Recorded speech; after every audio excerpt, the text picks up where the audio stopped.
बड़ी खबर हम आपको बता दें, ताहिर मर्चेंट को फांसी की सजा सुना दी है कोर्ट ने। फिरोज अब्दुल राशिद खान को भी फांसी की सजा सुनाई गई है। रियाज सिद्दीकी को 10 साल की सजा सुनाई गई है और अबू सलेम को उम्र कैद की सजा कोर्ट ने सुना दी है। हमारे साथ अभिषेक जुड़े हुए हैं। जी अभिषेक, क्या अपडेट है आपके पास?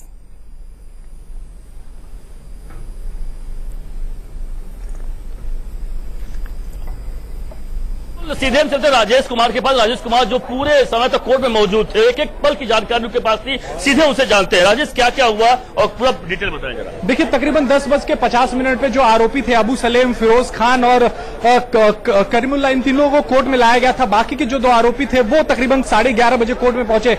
12:40 पर जज जो थे जी सनब वो कोर्ट पहुंचे। उन्होंने फैसला जो है वो पढ़ना शुरू किया। सबसे पहले करीमुल्लाह ओसान खान का उन्होंने फैसला पढ़ा और उन्होंने बताया कि करीमुल्लाह जो है वो 302 यानी कि हत्या और 120 भी यानी कि षड्यंत्र करने का दोषी पाया गया और इन धाराओं में उसे उम्र कैद की सजा सुनाई जाती है। जो अलग अलग धाराएं करीमुल्लाह जिनमें दोषी पाया गया था, 16 जून को जब इसी कोर्ट ने उसे दोषी पाया था, टाडा के अलग अलग धाराओं में जिसे दोषी पाया गया था उनमें भी उसे किसी में 25 साल, किसी में 5 साल, किसी में 10 साल, किसी में 15 साल की सजा सुनाई गई है।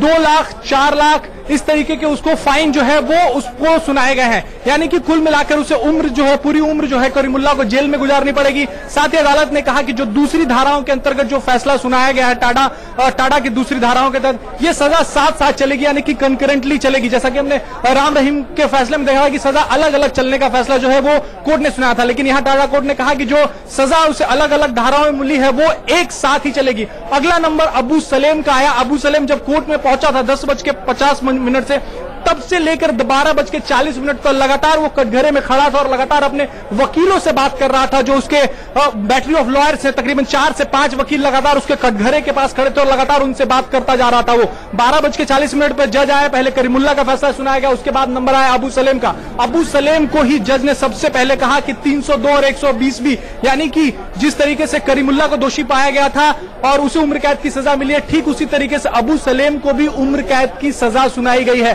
टाडा की अलग अलग धाराओं में उसे दोषी पाया गया था, 16 जून को इसी कोर्ट ने पाया था। उन धाराओं के तहत उसे अलग अलग धाराओं के तहत अलग अलग फैसले, किसी में 5 साल, किसी में 10 साल, किसी में 25 साल जो है वो उसे भुगतना पड़ेगा। लेकिन ये सजा भी कंकरेंटली चलेगी, यानी कि उम्र कैद के सजा के साथ चलेगी, एक साथ ये सजा। 3 और लोग थे, उनको सजा मौत भी हुई है।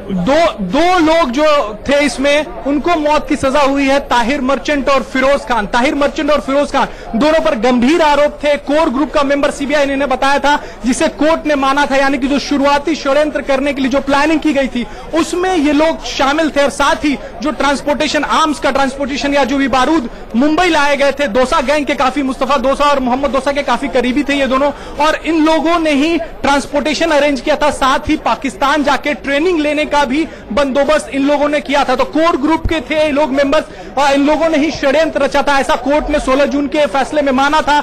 आज सजा जो सुनाई गई है उसी फैसले की तस्दीक करती है और उन्हें मौत की सजा सुनाई गई है। फिरोज खान जब पकड़ा गया था तब उसने बार बार कोर्ट से कहा था कि मिस्टेकन आइडेंटिटी का मामला है, उसका असली नाम हमजा खान है। इस पर भी कोर्ट ने 16 जून को फैसला सुनाया, कहा था कि फिरोज खान का यह दावा बिल्कुल गलत है और यह फिरोज खान ही है और इसे जो है उस वक्त 16 जून को दोषी पाया गया था और आज उसे मौत की सजा मिली है।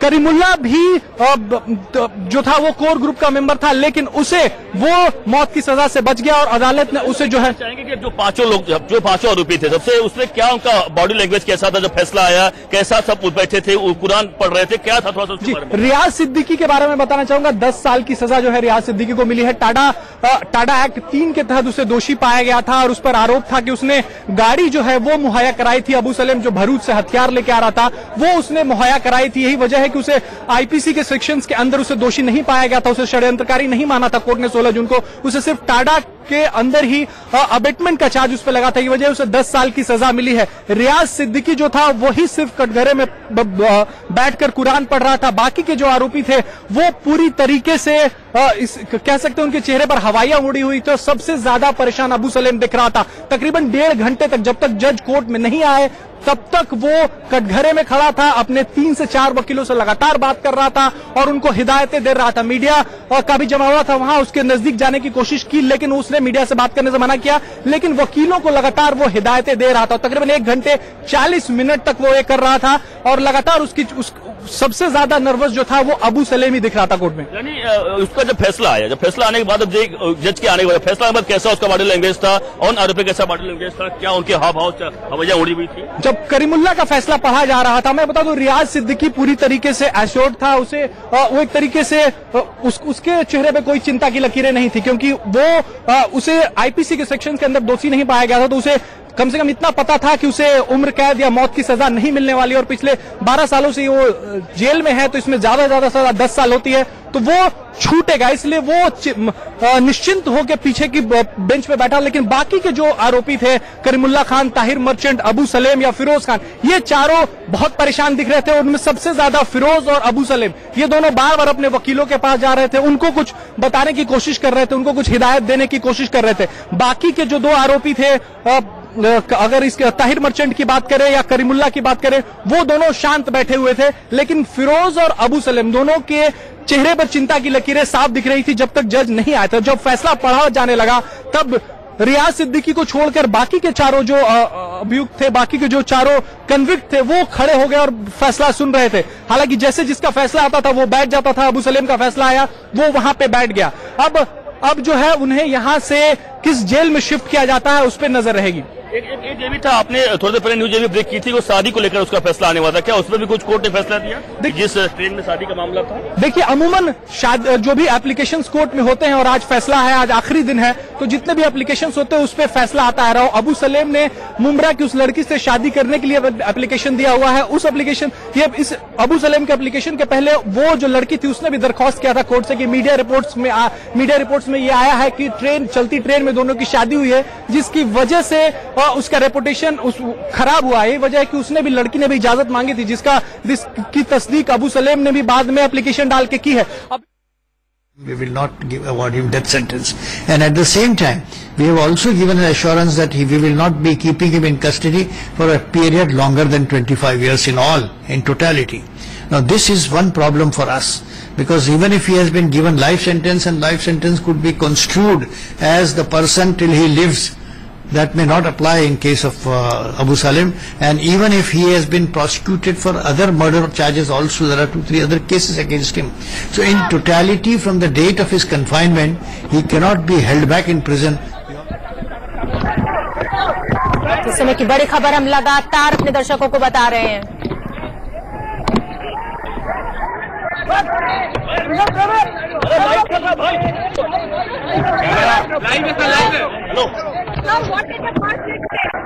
सर, क्या हुआ कोर्ट के अंदर? 5 आरोपियों का जरा डिटेल में बताइए।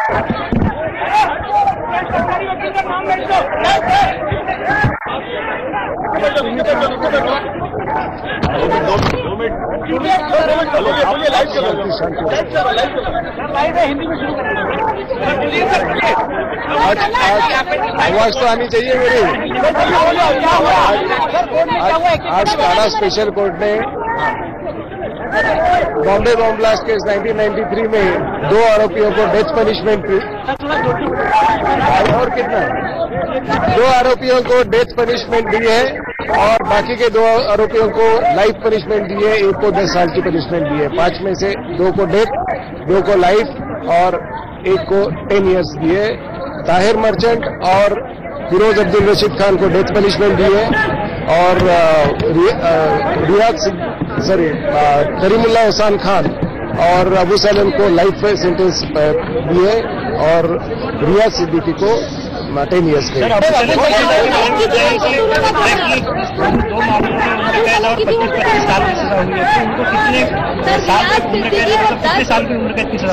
सबकी सेंटेंसेस विल रन कंकरेंटली। जो भी सेंटेंसेस है एक साथ में वो कपूर है।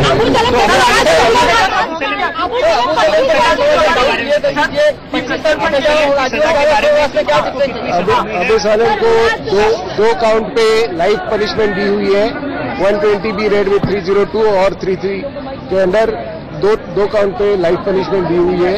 तो life in TADA is whole life, लेकिन एक्स्ट्राडिशन एक्ट के मुताबिक लाइफ जो भी उनको दी गई है, और गवर्नमेंट ऑफ इंडिया ने उनको जो ये दिया था अंडरटेकिंग, उसके मुताबिक उसको 25 साल की सजा। तो 25 के बाद में भी 25 साल के बाद बाहर छूट सकता है।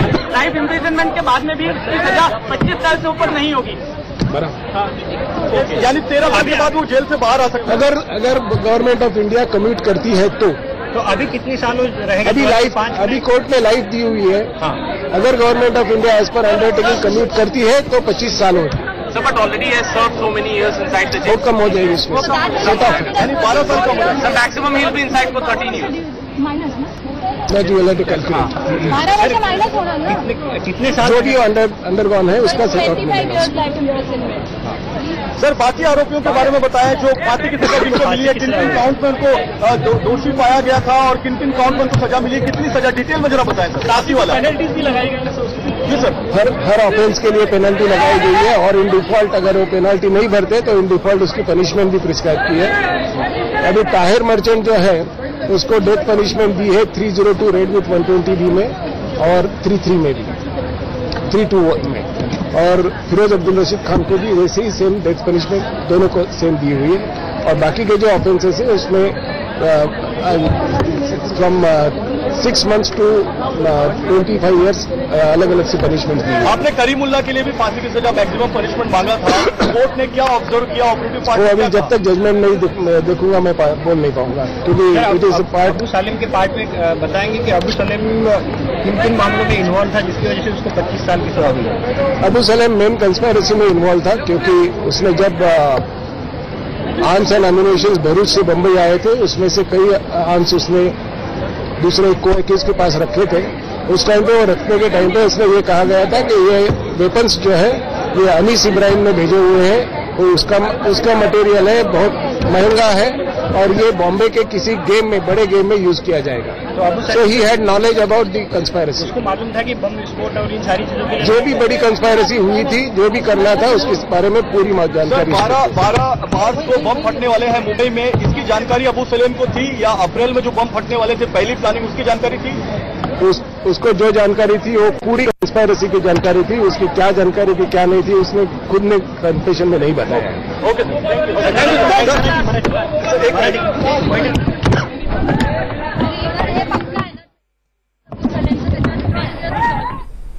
तो बड़ा फैसला कोर्ट का आ गया है। मुंबई बम धमाके में 2 आरोपियों को उम्र कैद, 2 को फांसी और 1 को 10 साल की सजा सुनाई गई है। फिरोज अब्दुल राशिद खान और ताहिर मर्चेंट को फांसी की सजा सुनाई गई है और करीमुल्ला और अबू सलेम को उम्र कैद की सजा सुनाई गई है।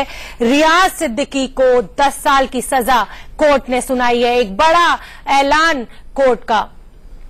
मनीष जी, हम लगातार बात कर रहे थे कि फिरोज अब्दुल राशिद खान और ताहिर मर्चेंट 2 सबसे बड़े नाम, जो 5 आरोपी आज थे उसमें अबू सलेम के साथ मजबूरी थी कोर्ट की, फांसी की सजा दे दी कोर्ट ने।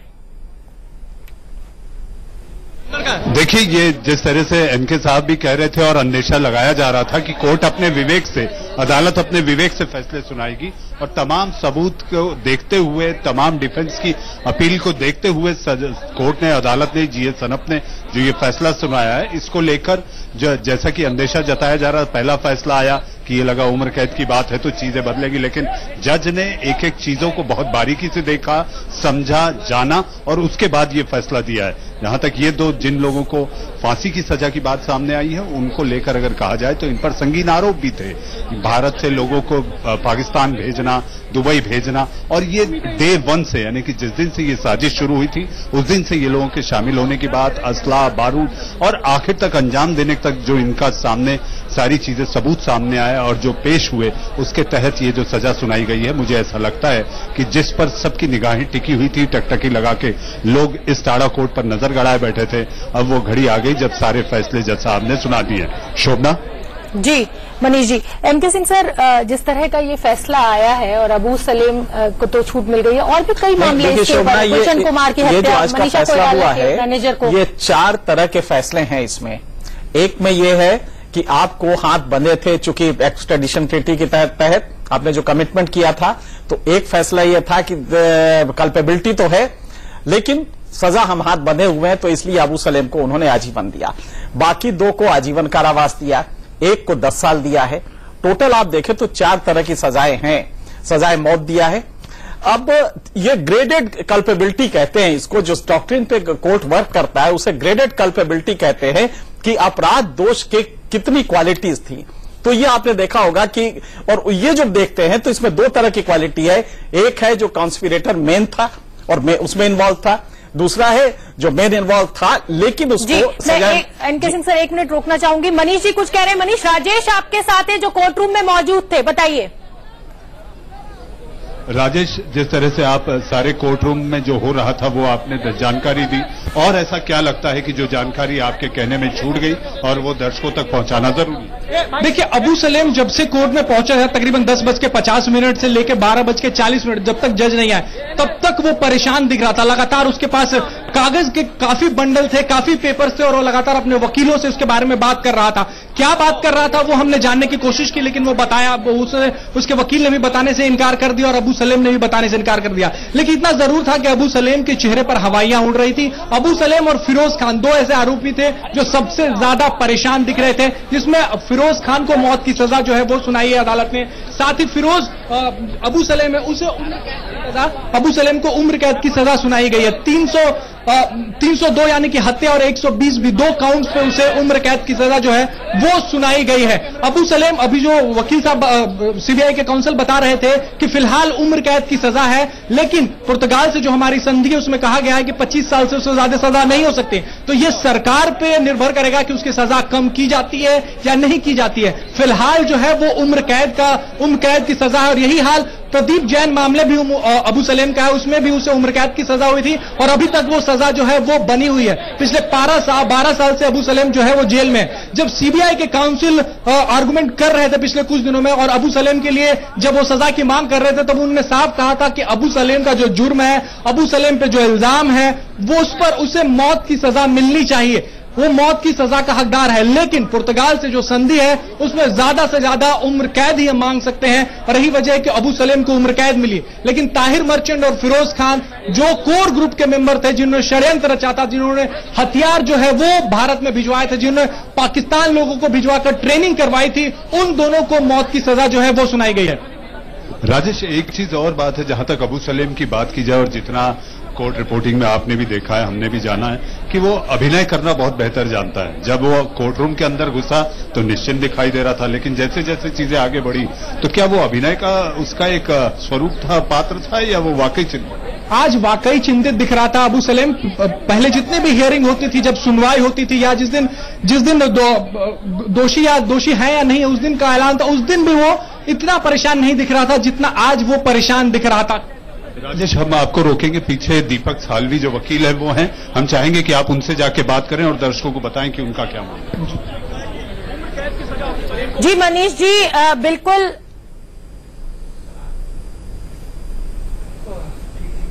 सरकारी वकील दीपक साल्वे भी कुछ कह रहे हैं और वो काफी खुश दिखे अपने चेहरे से, वो एकदम सेटिस्फाइड।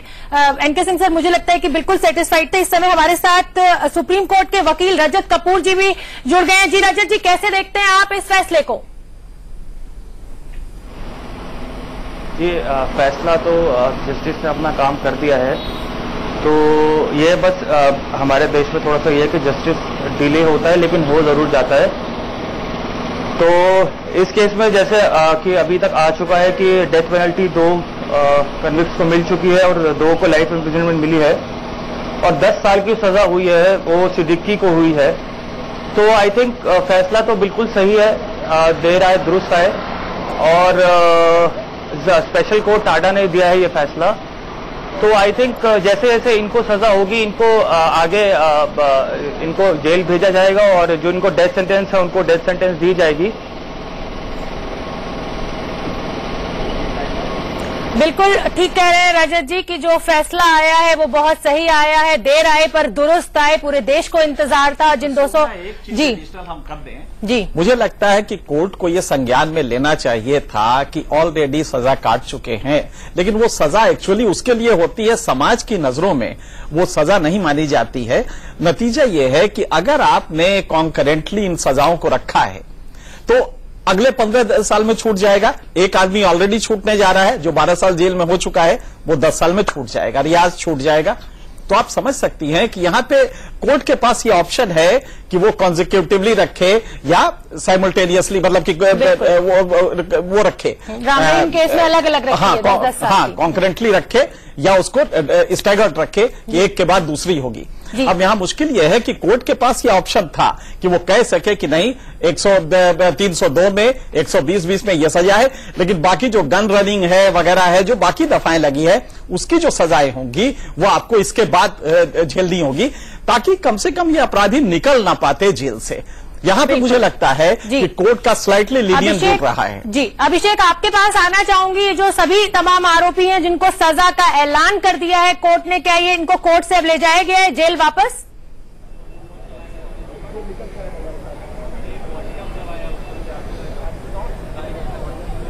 नहीं, देखिए अभी भी ये लोग कोर्ट में मौजूद हैं और जैसे ही क्योंकि फैसले कापी मिलती है, फैसले कापी लेकर जाएंगे, जो वकील अभी तक लोग कोर्ट में मौजूद हैं, तो थोड़ी देर बाद कोर्ट से ले जाया जाएगा। और सबसे खास बात यह होगी कि अब यह तय किया जाएगा, हालांकि अभी तलोजा जेल ले जाया जाएगा, जानकारी मिल रही, लेकिन इसके बाद तय किया जाएगा कि किस जेल में, महाराष्ट्र के किस जेल में अबू सलेम को, जितने भी और 5 कैदी हैं जिन्हें आरोपी जो सजा सुनाई गई है, उनको कहां रखा जाएगा, क्योंकि तलोजा जेल जो है कनेक्टेड जेल में नहीं माना जाता, इसलिए और होता तमाम जेल रखा जाए। हो सकता है इन्हें नागपुर ले जाया जाए या हो सकता है पुणे के जेल में, अयोध्या जेल में शिफ्ट किया जाए। ऐसे तमाम जेल है जहां पर कन्विक्ट जब सजा सुनाई जाती है उसके बाद उन्हें सजा काटनी होती है। कुछ जेल मुंबई महाराष्ट्र के कुछ तमाम जगहों पर है, तो जरूर हो सकता है कि नहीं किस जेल में रखा जाएगा इसका तय किया जाएगा सरकार द्वारा, और उसके बाद उस जेल में रखा जाएगा। क्योंकि अबू सलेम को लेकर कहा जाता है कि उसे हमेशा जान खतरा बना जाता है, और इसलिए कई बार, अगर वो पिछली बार देखा होगा आपने कि मुंबई के जब आतोड़ जेल में हुआ करता था, उसके ऊपर हमला भी हुआ था और जानलेवा हमला हुआ था, तो कई बार ऐसे हमले हुए, इसलिए यह सब देख सोच समझ कर रखा जाएगा कि जो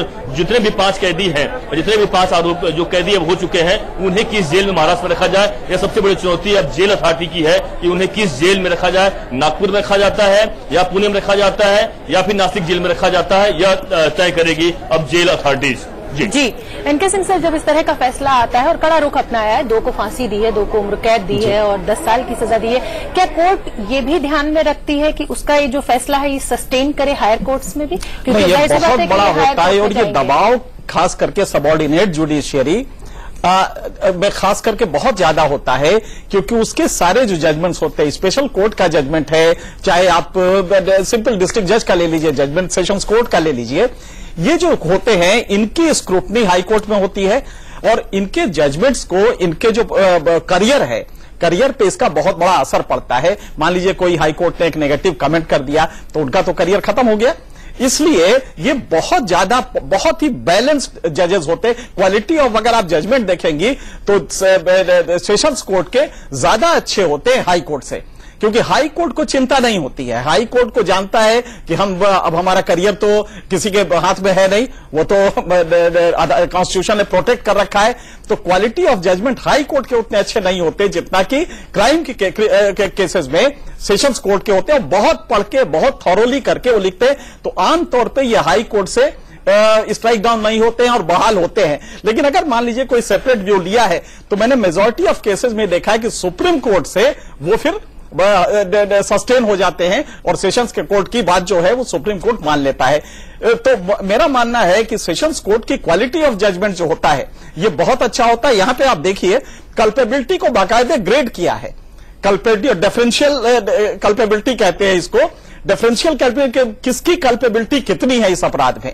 किसी ने गन रनिंग किया है, उसको उस हिसाब से दिया है, 10 साल की सजा दी है, तो ये उसने किया है कोर्ट ने। बस यही था कि कॉन्जिक्यूटिवली या कॉन्करेंटली, इसमें मुझे लगता है कि इस समय जो माहौल है देश का, अगर उसको आप गौर से देखें तो ये जाहिर था कि सजा थोड़ी सख्त होनी चाहिए। सजा इसलिए सख्त होनी चाहिए कि जो देश में इस समय माहौल चल रहा है, कहीं से भी ये कल्पेबिलिटी एक मैसेज समाज में जाए कि नहीं, हम इनको बख्शेंगे नहीं और कोर्ट भारत के सख्त हैं। तो ये अगर इसको कंसेक्यूटिवली करते तो मुझे लगता है कि ये जाता कि नहीं, अब जिंदगी भर तुम छूट नहीं पाओगे। बिल्कुल। और अब अपने दर्शकों को सुनवा देते हैं, वरिष्ठ वकील उज्जवल निकम का क्या कहना है। तो मर्डर के गुनाह में दोषी करार पाया तो उसे अधिकतम सजा 25 साल मिलती है। अबू सालेम ने इसलिए पुर्तगाल गवर्नमेंट के पास, सुप्रीम कोर्ट के पास भी अपील दर्ज की है और अपील में इसने कहा है कि एक्सट्रेडिशन ट्रीटी का भंग हुआ है। लेकिन पुर्तगाल सुप्रीम कोर्ट ने कोई ऐसा आदेश पारित नहीं किया कि जिसके आधार पर यह कोर्ट पे निर्बंध आ सकता है। इसलिए सानप साहब ने जो सजा फरमाई है आजीवन कारावास, वो सही सजा फरमाई है। सर, एक कैंडिडेट को 10 साल की सजा हुई है रिजवान सिद्दीकी को, उस पर किस तरह देखते हैं? कहीं ना कम सजा हुई है रिजवान सिद्दीकी? देखिए, रियाज सिद्दीकी की सजा जो भी प्रोसिक्यूशन ने आजीवन कारावास मांगी थी, लेकिन कोर्ट ने जो उसे सजा फरमाई है 10 साल, उसका रोल भी उस प्रकार कम था। रियाज सिद्दीकी और हमारे प्रदीप जैन के केस में है, उसकी कल सजा सुनवाई जाएगी। मी तिकडे बघितलं ना, इकडे बघत होतं ना? हाँ, बरोबर है ना? परफेक्ट है sir. Sir, how would react to the judgment announce as far as 93+ cases Abu Salem has been imprisonment for? तो आपने सुना उज्जवल निकम जी को, और हमारे साथ सुप्रीम कोर्ट के माफ कीजिएगा वकील रजत कपूर जी भी जुड़े हुए हैं। रजत जी, आप कह रहे थे कि देर आए दुरुस्त आए, लेकिन अबू सलेम को जो सजा थी उम्र कैद थी, मजबूरी थी, 2 को फांसी की सजा दे दी गई है, 1 को 10 साल की सजा दी गई है। तो आप क्या मानते हैं कि कोर्ट ने ये जो जजमेंट लिया है, हायर कोर्ट को कितना दिमाग में रखा होगा अपने इस फैसले को लेने से पहले?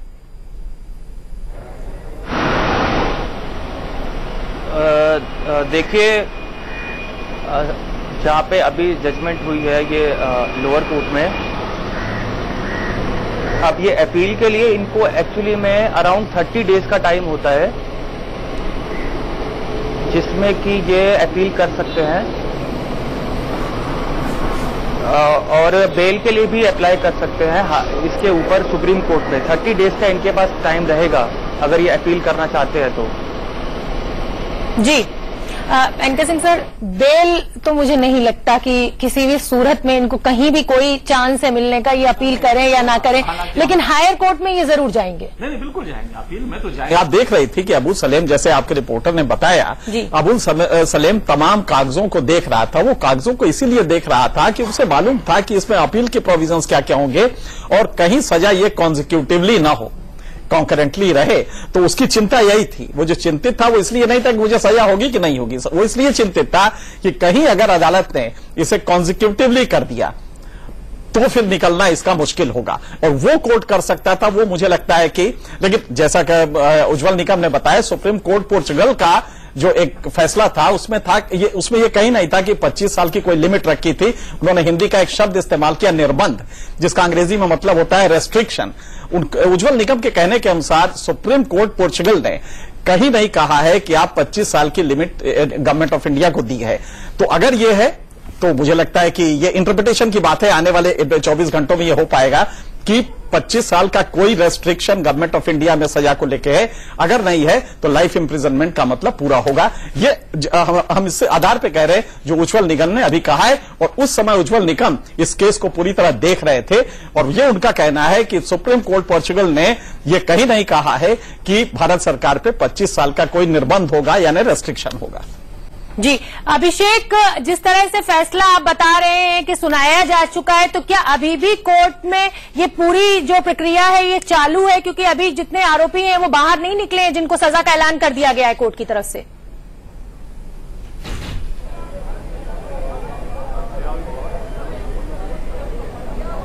बिल्कुल, देखिए प्रक्रिया का एक स्वरूप होता है सोमनाथ। प्रक्रिया की जाहिर सी बात है, जब कोर्ट ने पहले से तय कर लिया था फैसला क्या क्या देना है, फैसला आज पढ़कर सुनाया जाना था, तो फैसला की कापी कह सकते हैं पहले से तैयार थी। जब जो जिन आरोपियों को यानी जो उनको सजा सुनाई गई है उन लोगों को, उनके वकीलों को पूरे फैसले कापी दी जाएगी कि क्या क्या फैसला आया, और वकील इस पर मामले पर स्टडी करेंगे कि क्या क्या फैसला आया है, किस बारे में, क्या इससे कोई ऐसा फैसला है, कैसे आरोप लगाए गए, उसकी तय सजा हुई है, ताकि अपर कोर्ट में उसके क्या अपील कर सकते नहीं कर सकते, तमाम इन बातों पर अभी बातचीत विमर्श चल रहा है। जरूर अभी भी पूरे आरोपी कोर्ट परिसर में ही मौजूद है, कोर्ट परिसर को उन्होंने छोड़ा नहीं है, तो जरूर जितने भी आरोपी को सजा दी गई है उन लोगों को जेल ले जाया जाएगा। जेल के बाद यह तय किया जाएगा कि किस जेल में उन्हें रखा जाना है। लेकिन हाँ, जरूर अभी इस वक्त पूरे सभी लोग इस वक्त कोर्ट परिसर में हैं और उनके वकील भी कोर्ट परिसर में मौजूद हैं, और इस बात पर विचार विमर्श चल रहा है कि कोर्ट की जबकि पूरी ऑर्डर कापी, जो फाइनल कापी मिलती है, क्योंकि कापी की जो फैसला की जो कापी होगी काफी अधिक पन्नों की कापी है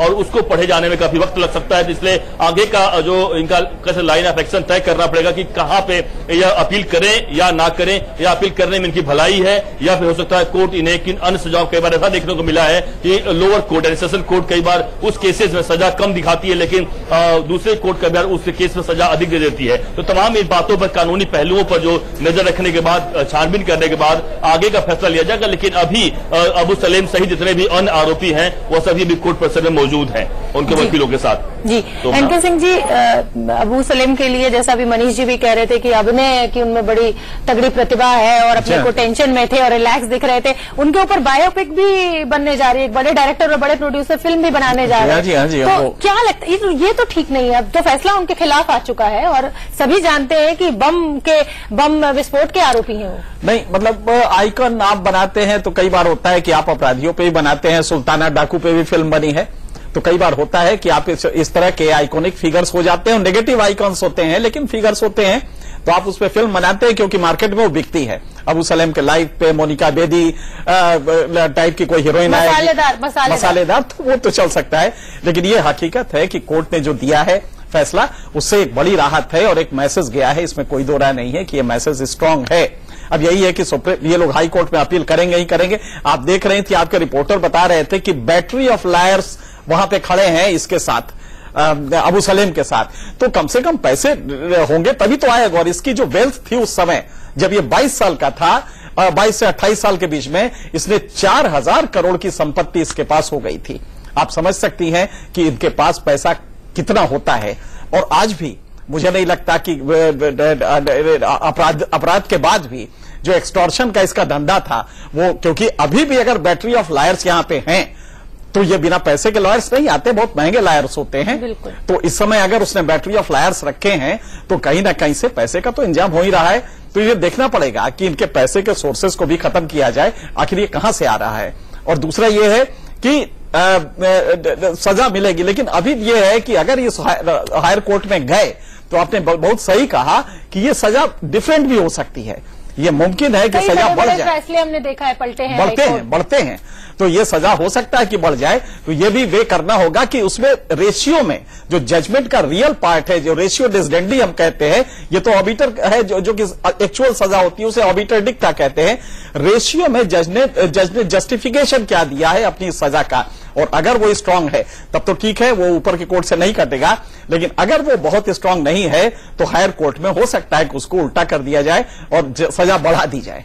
मुझे लगता है फिल्म इंडस्ट्री में भी कहीं ना कहीं राहत की खबर आई होगी फिल्म इंडस्ट्री के लिए, जितने एक्सटॉर्शन कॉल्स अबू सलेम और छोटा शकील इनकी तरफ से इसका धंधा ही यही था। जब ये 21 साल में पहुंचा, जब 19 साल में दाऊद से संपर्क हुआ और ये सामान लेके जाने लगा और हथियार लेके, इलीगल हथियार लेके जहां भी दाऊद कहता था ये सप्लाई कर देता था, इसका नाम ही पड़ गया अबू सामान। और उसके बाद ये फिर रुका नहीं, उसके बाद 21 साल से रियल वर्ल्ड में आ गया और इसका पूरा ऑपरेशन मुंबई का इसको दे दिया गया, इसको और 2 और लोग थे उनको दिया गया था। उसके बाद से ये जितने भी फिल्म इंडस्ट्री में आप एक्सटॉर्शंस देखती हैं, और वो करना भी नहीं पड़ता था, ये मान लिया गया था कि नहीं ये तो जाना ही है इनके पास, और ये मुझे लगता है कमोबेश आज तक चल रहा है। आप ये ना समझें कि ये तमाम चीजें, मुंबई का अंडरवर्ल्ड अभी भी है और थ्राइव करता है, और वो थ्राइव इसी पे करता है कि ब्लैक मनी जो फिल्म इंडस्ट्री में घुसी हुई है उससे वो अपने को सस्टेन करता है। और यही वजह है कि आज भी इस तरह के क्रिमिनल हैं और दाऊद के रिट्स कई बार वहां रन करते हैं। इसमें गवर्नमेंट ऑफ इंडिया ये नहीं मानती है, लेकिन हकीकत यह है कि अगर इंटेलिजेंस के रिपोर्ट्स आप देखें, खास करके इसकी इंटेलिजेंस ब्यूरो की, तो आप पाएंगे कि अधिकांश केसेस में अभी भी उसके रिट्स अंडरवर्ल्ड के दुनिया में रन करते हैं और फिल्म इंडस्ट्री में एक कोटा बंधा रहता है जो कि इन लोगों को पहुंचता है। मेरे ख्याल से सरकार को अब जिस तरह से हमला कर रही है इस ब्लैक मनी पे, चाहे ये टेरर फंडिंग पे, इस पे भी शायद नजर रखनी पड़ेगी, और वो बंबई में सबसे ज्यादा उसके लिए जरूरत है। बिल्कुल ठीक कह रहे हैं एनके सिंह सर कि ये तो फिल्म इंडस्ट्री में बिल्कुल फॉर ग्रांटेड टाइप का है कि अगर इनकी तरफ से कोई पिक्चर बनाए, रिलीज करने से पहले इनको पहुंचा दो। जी हाँ, बिल्कुल, इतने करोड़ तो वो जाना ही जाना है। जैसे कि गैस पाइपलाइन का होता है, जब असम में टेररिस्ट वो चल रहा था तो उस समय यह था कि गैस पाइपलाइन आपकी अगर जा रही है तो आपको ये देना ही देना है, और ये गवर्नमेंट ऑफ इंडिया को भी मालूम था। दीपक सालिब इस वक्त हमारे साथ हैं। बड़ा फैसला है आज का दिन। सर, बड़ा फैसला है, 2 लोगों को मौत की सजा सुनाई गई, जो आप लोगों ने सबूत रखे थे वो कोर्ट ने माना है और सजा सुनाई गई है 2 लोगों को मौत की। जो दो है ताहिर मर्चेंट और फिरोज अब्दुल रशीद खान, उनका रोल ये था कि उनको पूरी कंस्पायरेसी की मालूमात थी पहले से और इसलिए उनको 302 रेड विथ 120B और 32 में सजा हुई है। कितने काउंट्स पे उन्हें दोषी मानकर जो है वो मौत की सजा सुनाई गई?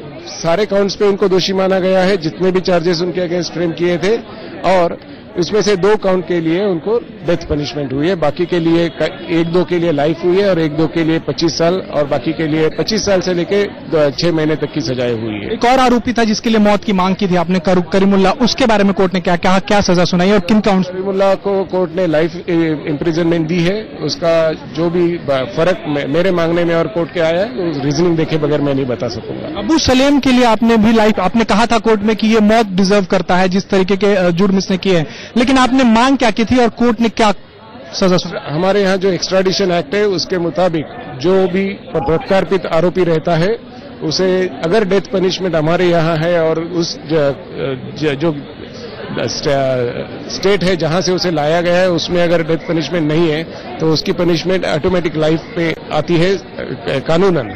तो उसके मुताबिक मैंने लाइफ पनिशमेंट मांगी थी।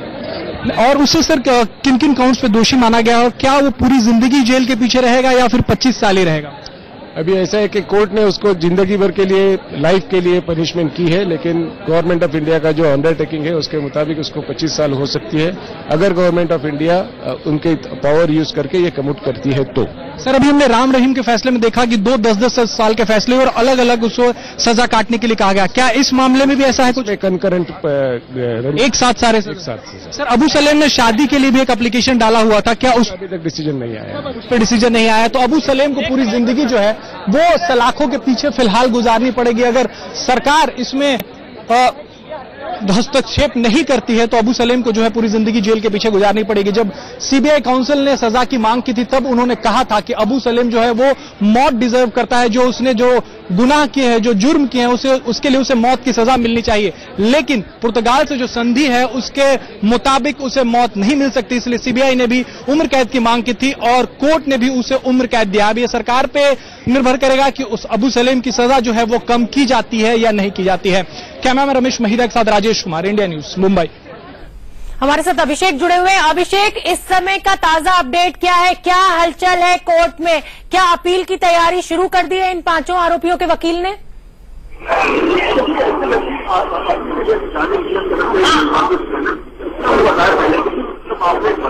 उनसे संपर्क नहीं हो पा रहा है। फिलहाल हम अपने दर्शकों को बता दें जो हमसे अभी अभी जुड़े हैं, अबू सलेम जो मुंबई बॉम्ब ब्लास्ट केस था उसमें 24 साल बाद एक बड़ा फैसला आ गया है। अबू सलेम को उम्र कैद की सजा सुनाई गई है। फिरोज अब्दुल राशिद खान और ताहिर मर्चेंट को कोर्ट ने फांसी की सजा दी है। रियाज सिद्दीकी को 10 साल की सजा दी गई है। करीमुल्ला शेख और अबू सलेम को उम्र कैद।